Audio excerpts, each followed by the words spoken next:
बेटा अब तो क्लास 12 के एग्ज़ाम्स भी ख़त्म हो गए, अब आगे क्या करोगे? अरे भैया मुझे खुद नहीं पता मैं आगे क्या करूँगा, आपको क्या बताऊँ? यही चल रहा है ना आपके दिमाग में भी अभी? देखो 12 के एग्ज़ाम्स ख़त्म हो गए और इसके बाद सबके माइंड में एक ही क्वेश्चन चल रहा है कि अब आगे क्या करना है। तो इस वीडियो के अंदर मैं तुम्हें एक ओवरव्यू देने वाला हूँ कि आप क्या क्या कर सकते हो 12th के बाद। अगर आपने PCM ली है, PCB ली है, या आप कॉमर्स बैकग्राउंड से हो तो भी ठीक है। तो अगर आप इन तीनों में से किसी भी बैकग्राउंड से बिलोंग करते हो तो इस वीडियो को देखना, क्योंकि क्योंकि भाई देखो अब फॉर्मेलिटीज़ बंद करते हैं, मैं आपको सीधे सीधे बताने वाला हूँ। इस वीडियो के अंदर अपन ना मेनली टोटली बातें करने वाले हैं बस, ठीक है। बातें मीन्स मैं आपको कुछ बताऊंगा, आपको वो समझना है बस। एक टाइप से समझो कि अब मैं फ्रेंडली वे में आपको, आपका बड़ा भाई आपको समझा रहा है बस, ठीक है। बाकी कोई फॉर्मेलिटी नहीं रखेंगे। और हाँ, मैं थोड़ा जल्दी में कभी कभी बोल देता हूँ, तो आप तो उसका थोड़ा अवॉइड करना, ठीक है। तो देखो 12th एग्ज़ाम्स ख़त्म हो गए, अब आगे क्या करना है। तो इस वीडियो के अंदर मैं तुम्हें मेनली 4 पॉइंट्स के अंदर बताने वाला हूँ। सबसे पहले मैं तुम्हें बताऊंगा PCM के बाद क्या क्या कर सकते हो, फिर बताऊंगा PCB के बाद क्या क्या कर सकते हो, देन कॉमर्स, देन फिर ड्रॉप लेना चाहिए आने, क्योंकि बहुत सारे स्टूडेंट्स होते हैं जिन्हें डाउट होता है कि अगर उनका कुछ प्रिपरेशन उन्होंने अच्छे से नहीं कर पाई है तो वो ड्रॉप लेना चाहिए उन्हें या नहीं लेना चाहिए किसी भी चीज़ के लिए, ठीक है। तो ये तीनों पॉइंट्स आपको जानने हैं, तो वीडियो को देखते रहो। अब अगर तुमने क्लास 11 तो क्लास 12 PCM यानी कि फिजिक्स, केमिस्ट्री एंड मैथमेटिक्स के साथ कंप्लीट करिए, तो इसके बाद क्या क्या कर सकते हो तुम, इस चीज़ को लेकर बात करते हैं। तो सबसे पहले जो सबसे बड़ा ऑप्शन है, जो सबसे ज़्यादा आजकल लोग कर रहे हैं, वो है JEE एग्जामिनेशन यानी कि इंजीनियरिंग। देखो भाई सबसे ज़्यादा अगर इंजीनियरिंग की बात करें, JEE की बात करें, तो मैं तुम्हें अपने हिसाब से अपने अकॉर्डिंग रियलिटी चेक देता हूँ। देखो मेरे अकॉर्डिंग ना 90% स्टूडेंट्स, अगर तुम 12th के बाद जिन्होंने PCM से 12th करी है उनसे पूछोगे तो उनका आंसर एक ही होने वाला है कि 12th के बाद तुम क्या कर रहे हो। अगर तुम उनसे पूछोगे तो उनका आंसर एक ही होने वाला है कि मैं JEE कर रहा हूँ। और ऐसा क्यों? क्योंकि भाई JEE दिखता है सबको, पता नहीं क्यों यार, सब लोग JEE एग्जामिनेशन इंजीनियरिंग कर रहे हैं, इसी के लिए पीछे पड़े हुए हैं।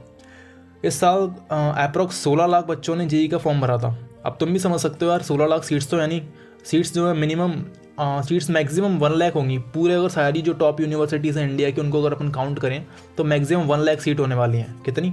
1 लाख, उससे ज़्यादा नहीं होंगी यार, मुझे पता है, ठीक है। तो बाकी के 15 लाख बच्चों के क्या होगा, वो सब तो नहीं कर पाएंगे ना। तो सबके सब इतना कंपटीशन नहीं बढ़ाना चाहिए। तो मेरे अकॉर्डिंग अगर देखो तो JEE एक ऑप्शन अच्छा तभी हो सकता है अगर आपको अपने ऊपर फुल 100% डाउट, 100% कॉन्फिडेंस है, 0% डाउट है। लाइक अगर आप JEE करना चाहते हो तो तभी करो, तभी महंगी ट्यूशन्स की फीस में अपना पैसा दो जब तुम्हें अपने ऊपर 100% कॉन्फिडेंस है कि तुम टॉप 10,000 रैंक के अंदर आ पाओगे, तभी मेहनत कर पाओगे तुम फुल कंसिस्टेंसी के साथ, तभी तुम JEE की प्रिपरेशन करो, इंजीनियरिंग करो, ठीक है। अब दूसरा ऑप्शन आता है, देखो बहुत सारे स्टूडेंट्स होते हैं, बहुत सारे जो हैं 12th के बाद जिनकी फिजिक अच्छी है। अगर तुम्हारी फिजिक अच्छी है तो मैं अपने देश के लिए कुछ करना है, डिफेंस में जाना है, तो तुम एक डिफेंस बहुत अच्छा ऑप्शन है। डिफेंस यार, this is not a job यार, this is life style. Defence के अंदर तुम जाओगे, तुम्हारी फिजिक बढ़िया रहेगी, फिटनेस बढ़िया रहोगे, तुम फिट रहोगे, खुश रहोगे, है ना। बस एक चीज़ है, फैमिली से दूर रहना पड़ेगा, वो हो सकता है। बाकी प्राउड रहोगे तुम अपने आप के ऊपर हमेशा, और तुम्हारा माइंड जो है एकदम काल्म रहने वाला है, और फिजिक एकदम हाई, समझ रहे हो। और सैलरी वैलरी की तो कोई दिक्कत है ही नहीं फिर डिफेंस में। तुम डिफेंस में जा सकते हो। NDA का एग्जामिनेशन होता है 12th के बाद, CDS तो ग्रेजुएशन के बाद होता है, तो तुम CDS तो अभी दे नहीं सकते हो। तो नेशनल डिफेंस एकेडमी का एग्जामिनेशन होता है, जो मैथ्स, जिसके अंदर मैथ्स एंड GAT का एग्जामिनेशन होता है। अगर आप सर्च करोगे तो आपको पता लग जाएगा, बहुत सारे स्टूडेंट्स को पता भी होगा पहले से, ठीक है। तो अच्छा ऑप्शन है, NDA कर सकते हो आप। और इसमें आप कमीशन्ड ऑफिसर बनोगे, डायरेक्ट सोल्जर नहीं बनोगे, डायरेक्ट कमीशन्ड ऑफिसर में जाओगे, यानी कि वो भी सोल्जर्स ही हैं, फिर भी कमीशन्ड होते हैं, समझ रहे हो। अब तीसरे ऑप्शन की बात करें PCM के बाद, तो वो आता है BSc प्लस रिसर्च। अब BSc प्लस रिसर्च कैसा हो सकता है?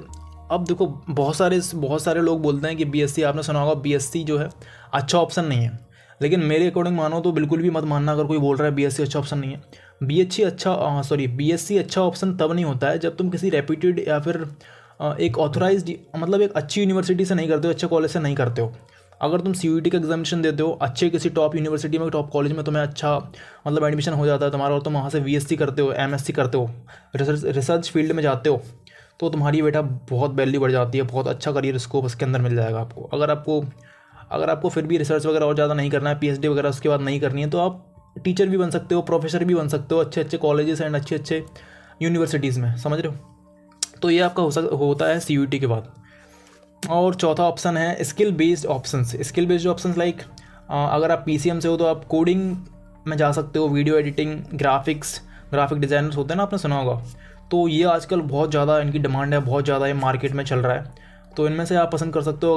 अगर आपको कॉलेज भी नहीं जाओगे ना, अगर आपने किसी इन तीनों में से, या फिर और भी होते हैं इसके अंदर, उनमें से किसी भी एक में आपने अगर परफेक्शन हासिल कर ली तो आप बहुत अच्छी इनकम आपकी होने वाली है इधर से, समझ रहे हो। और भी बहुत सारे ऑप्शंस हैं, लाइक आप मर्चेंट नेवी में जा सकते हो, जो मर्चेंट नेवी होती है ना, और आर्किटेक्चर में जा सकते हो, आर्किटेक्चर में जा सकते हो। और भी बहुत सारे ऑप्शन है पीसीएम के बाद। पीसीएम जो है बहुत फ्लेक्सिबल सब्जेक्ट है, अगर आपने पीसीएम से 11-12 करा है तो बहुत अच्छा करा है आपने। और इसके बाद आप बहुत सारे ऑप्शन है जो आप कर सकते हो। बेसिकली जो मेन ऑप्शन है वो मैं आपके लिए लेकर आया हूँ, ये 4 ऑप्शन मेन है, इनमें से आप देख सकते हो। अब बात करते हैं उन स्टूडेंट्स की जिन्होंने पीसीबी के साथ करा है। पीसीबी 11 तो 12 जो है फिजिक्स, केमिस्ट्री एंड बायोलॉजी के साथ करिए, तो उनके क्या क्या करियर ऑप्शंस हैं, क्या क्या करियर अपॉर्चुनिटीज़ हैं। तो सबसे पहला जो होने वाला है मेडिकल, यानी कि डॉक्टर में आप जा सकते हो। वही आपने ये भी सुना होगा, ये भी फेमस चीज़ है, जैसे कि पीसीएम वाले स्टूडेंट्स के लिए जेई का फेमस है, उसी तरह पीसीबी वाले स्टूडेंट्स के लिए नीट का फेमस है। तो नीट कर सकते हो आप, है ना। नीट एग्जामिनेशन होता है, इससे आपको अच्छे अच्छे गवर्नमेंट या अच्छे प्राइवेट कॉलेजेस में आपको एडमिशन मिल सकता है, अगर आप टॉप रैंक में आओगे तभी। वो कंडीशन तो है, पढ़ना तो पड़ेगा आपको अच्छे कॉलेज के लिए, ठीक है। अगर आप डॉक्टर बन जाते हो, डॉक्टर कभी कभी ना लॉन्ग जर्नी हो सकती है, लाइक 8 से 10 साल भी लग सकते हैं आपको पढ़ाई करते करते, लेकिन एक बार बन गए तो high reputation, high salary, respect और मनी की तो कोई दिक्कत ही नहीं है, वो तो बढ़ते ही जाएंगे लाइफ के साथ, टाइम के साथ साथ आपके। तो डॉक्टर बन सकते हो आप। और वो बता दिया मैंने आपको, नीट करके होगा, पढ़ाई करनी पड़ेगी उसके लिए आपको। पढ़ाई तो हर चीज़ के लिए करनी पड़ेगी, मेहनत करनी पड़ेगी। देखो पढ़ाई की बात आ गई तो मेनली मैं आपको एक चीज़ बताता हूँ। प्रॉब्लम ना ये नहीं होती है कि बहुत कम ऑप्शन अवेलेबल है, बल्कि प्रॉब्लम ये होती है कि 12th के बाद बहुत सारे ऑप्शन है जो आप चूज़ कर सकते हो, इसलिए कन्फ्यूजन बढ़ जाता है। और प्रॉब्लम कन्फ्यूजन भी नहीं है, प्रॉब्लम ये है कि अगर आपने कन्फ्यूज होकर गलत डिसीजन ले लिया कोई, तो आप क्या आगे जो प्रॉब्लम्स होंगी वो सबसे बड़ी प्रॉब्लम है, समझ रहे हो। तो कन्फ्यूज होकर गलत डिसीजन लेने से अच्छा है थोड़ा बहुत टाइम ले लो, सोचो समझो, लेकिन तभी डिसीजन लो, ठीक है। तो और हाँ, एक और बात है कि स्किल्स मैटर ज़्यादा करती हैं आपके मोटिवेशन और बाकी सब चीज़ों से स्किल्स ज़्यादा मैटर करती हैं। अगर आप स्किल्ड हो, किसी भी चीज़ को अच्छे से कर पा रहे हो, ऑनेस्टी से कर रहे हो, तो आप किसी भी चीज़ में अच्छा कर पाओगे। लाइक आप किसी भी जॉब को कर रहे हो, कोई भी आप जॉब लगी मान लो आपकी, लेकिन आप उस काम को पूरी ऑनेस्टी से, पूरी लगन से नहीं कर रहे हो, तो आप उस चीज़ में उतना बेटर कभी नहीं कर पाओगे, ठीक है, समझ रहे हो। लेकिन अगर आप उस चीज़ में लगन से करोगे और पूरी मेहनत और पूरी स्किल से काम करोगे, परफेक्शन के साथ काम करोगे, तो धीरे धीरे आपकी ग्रोथ डेफिनेटली होने वाली है। अब दूसरे ऑप्शन की बात करते हैं, एलाइड हेल्थ फील्ड्स, जो पीसीबी के बाद आप कर सकते हो। इसके अंदर क्या होता है, फिजियोथेरेपी आपने सुना होगा, फार्मेसी, न्यूट्रिशनिस्ट लाइक जिम वगैरह का न्यूट्रिशन सुना है, बस उसी से कनेक्ट कर लो, समझ रहे हो। और फिजियोथेरेपी आपने सुना होगा, जो थेरेपीज़ होती है, मसाज वगैरह टाइप के जो होते हैं क्लिनिक आजकल, इनकी फ़ीस भी बहुत ज़्यादा हाई होने लगी है अब, तो उनकी बहुत ज़्यादा डिमांड है इनकी, तो आप कर सकते हो। अब तीसरा ऑप्शन आता है बायोटेक्नोलॉजी एंड रिसर्च। पीसीबी के बाद आप बायोटेक्नोलॉजी एंड रिसर्च में जा सकते हो। ये बहुत कम लोगों ने सुना होगा, लेकिन ये कोविड-19 कोरोना वायरस जो आया था उसके बाद से बहुत फेमस हो रहा है, बहुत ज़्यादा इसकी डिमांड बढ़ गई है। इसके अंदर क्या क्या करना होता है, वैक्सीन डेवलपमेंट वगैरह के बारे में और रिसर्च वगैरह करनी पड़ती है, मतलब समझ रहे हो ना, उसके नाम से ही पता चल रहा है। वैक्सीन वगैरह होती हैं, जैसे कोरोना वायरस की वैक्सीन थी, तो उस चीज़ के बारे में रिसर्च करते हैं डॉक्टर्स, तो वो भी पीसीबी बैकग्राउंड से ही आते हैं। दूसरा आता है जेनेटिक बेस्ड रिसर्च। अब ये भी होता है जेनेटिक बेस्ड रिसर्च, आप जैसे कि आपने जेनेटिक्स सुना होगा, तो जेनेटिक्स के ऊपर ही कुछ रिसर्च वगैरह, उसके अंदर अपन पढ़ाई वगैरह करते हैं, रिसर्च वगैरह करते हैं, तो वो भी एक जॉब होती है। उसके बाद बायोटेक स्टार्टअप्स वगैरह, आप खुद के स्टार्टअप्स कर सकते हो ये सब करने के लिए, ठीक है। इन चीज़ों के बारे में अगर आपको और ज़्यादा इन्फॉर्मेशन चाहिए तो आप कमेंट करके बता सकते हो, मैं इन चीज़ों के बारे में और ज़्यादा डीपली समझाऊँ। किसी भी चीज़ के बारे में अगर आपको पूरी वीडियो में और ज़्यादा इन्फॉर्मेशन चाहिए तो बता देना भाई, बता दूँगा, ठीक है। और भी बहुत सारे ऑप्शंस हैं किसी भी फील्ड के, अब मैं आपको पूरे ऑप्शन कभी समझा ही नहीं सकता, कोई भी नहीं समझा सकता है, क्योंकि एक छोटी सी वीडियो में कोई भी व्यक्ति किसी भी पीसीबी या पीसीएम में जो भी सब्जेक्ट आपने लिया उसके बाद आप क्या क्या कर सकते हो वो नहीं समझा सकता है, क्योंकि बहुत ज़्यादा अनलिमिटेड ऑप्शंस होते हैं। लेकिन जो मेन ऑप्शंस होते हैं आप कर सकते हो, मेन चीज़ें जो हैं मार्केट में, जो मतलब आप कर सकते हो वो आपके लिए ला सकते हैं हम लोग, तो वही मैं आपको बता रहा हूँ।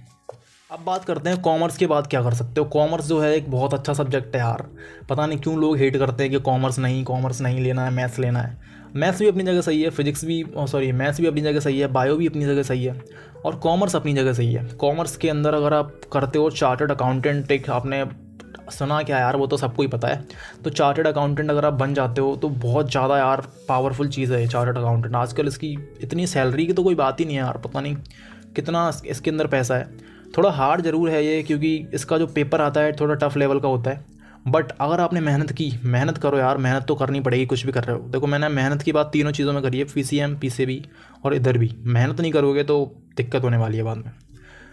तो सीए का हो सकता है। दूसरा आता है फाइनेंस सेक्टर में जा सकते हो आप, बैंकिंग में जा सकते हो, जो बैंक मैनेजर होते हैं, बैंक मैनेजमेंट होता है, फाइनेंस वगैरह के लिए जो काम करते हैं लोग, कार फाइनेंस पता नहीं क्या क्या, कार फाइनेंस, होम लोन पता नहीं क्या क्या, तो उन सब में जा सकते हो आप। तीसरा है stock market. Stock market must बहुत अच्छी जगह है जहाँ पर आप बहुत अच्छा अपॉर्चुनिटी है बेसिकली, जहाँ पर आप जा सकते हो। स्टॉक मार्केट में आजकल बहुत लोग रिसर्च करते हैं, लोग पता नहीं क्या क्या करते हैं उसके अंदर, क्योंकि आज इसकी बहुत डिमांड है। इन्वेस्टमेंट्स बहुत बढ़ गए हैं, सब मैक्सिमम जो पॉपुलेशन है वो इन्वेस्टमेंट करना धीरे धीरे सीख रही है।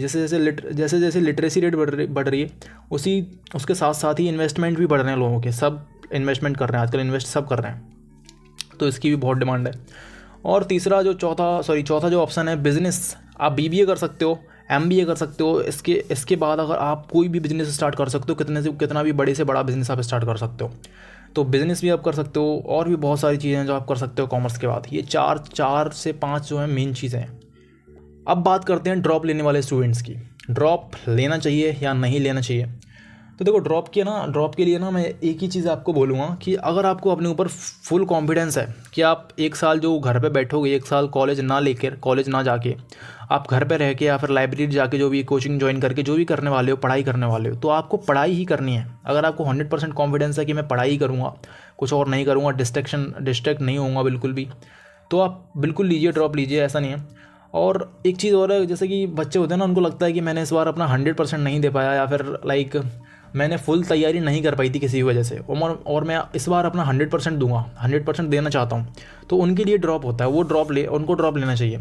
अगर कोई है जिसको लगता है कि पिछली बार नहीं हो पाया था, एक बार और चांस देना चाहता हूँ, तो अगर आप पहले ही पूरा ट्राई कर चुके हो, पहले ही अगर आपने ड्रॉप ले लिया 1 साल, तो अब ड्रॉप मत लेना बिल्कुल भी, ठीक है। और इसके अंदर ना फुल ड्रॉप ईयर के अंदर आपको फुल डिसिप्लिन और कंसिस्टेंसी चाहिए। ऐसा नहीं है कि आप मतलब मैरिज भी अटेंड कर रहे हो, फंक्शंस भी अटेंड कर रहे हो, पार्टी भी कर रहे हो, सब कुछ कर रहे हो, और मतलब बुआ के यहाँ भी जा रहे हो, मामा जी के यहाँ भी जा रहे हो, घूमने सब कुछ कर रहे हो, तो ड्रॉप के अंदर वो नहीं हो पाएगा। फिर आप ड्रॉप लेके रह जाओगे, आपका 1 साल पूरा बर्बाद हो जाएगा, ठीक है, समझ रहे हो।